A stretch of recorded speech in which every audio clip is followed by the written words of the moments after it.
Hello, my name is Shubham and I'd like to introduce my Blackhat briefing submission titled 84 on 100 Low Risk, How to Game the Trust Score of Any AI Agent Tool.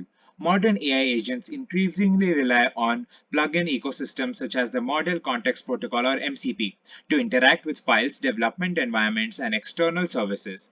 Before a tool is even executed, both AI models and human reviewers typically rely on lightweight trust signals to decide whether that tool should be used. My research asks a simple question. What happens if those trust signals themselves become the attack surface? In practice, AI agent ecosystems rely on two independent trust boundaries. First, the AI model uses the tool's natural language description to decide which tool to invoke. Second, human reviewers and CI pipelines often rely on aggregate trust scores or security labels before approving installation. The key insight is that an attacker does not need to compromise both layers. If either the description or the trust score can be manipulated, the security decision has already failed before the first tool call is even executed. To demonstrate this, we built two functionally identical MCP servers.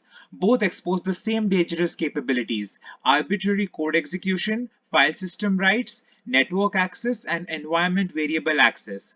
The honest implementation receives a score of 30 out of 100 and is classified as a high risk.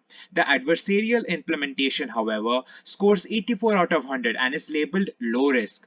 Importantly, no capabilities were removed, only the metric was optimized. The title of this talk comes directly from that experimental result. The number 84 is not symbolic. It is the actual trust score produced by the framework after adversarial optimization.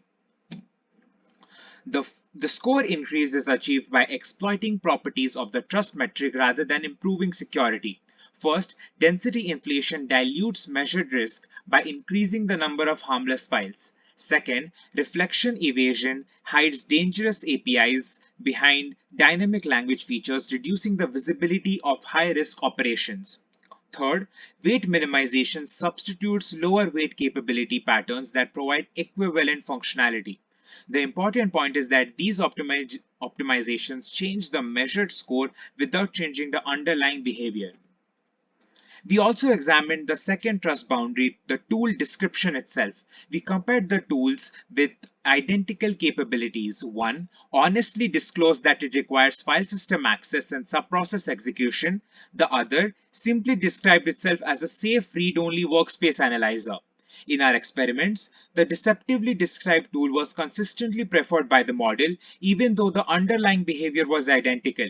At the same time, the trust score remained completely unchanged because the scoring formula does not actually consider the description. In other words, the metadata that AI agents rely on can be manipulated independently of the code they are about to execute. The broader lesson extends well beyond MCP. Trust scores should not depend on attacker control factors that can be optimized without reducing risk. Free text descriptions should never be accepted at face value. They should be verified against observed behavior. And AI ecosystems need structured machine verifiable capability manifests instead of unaudited self-reported metadata. The central takeaway from this work is simple. A trust signal that can be optimized independently of real behavior is not a trust signal, it's an attack surface. Thank you for your time, and I look forward to the opportunity to present this research at Blackhat Briefings.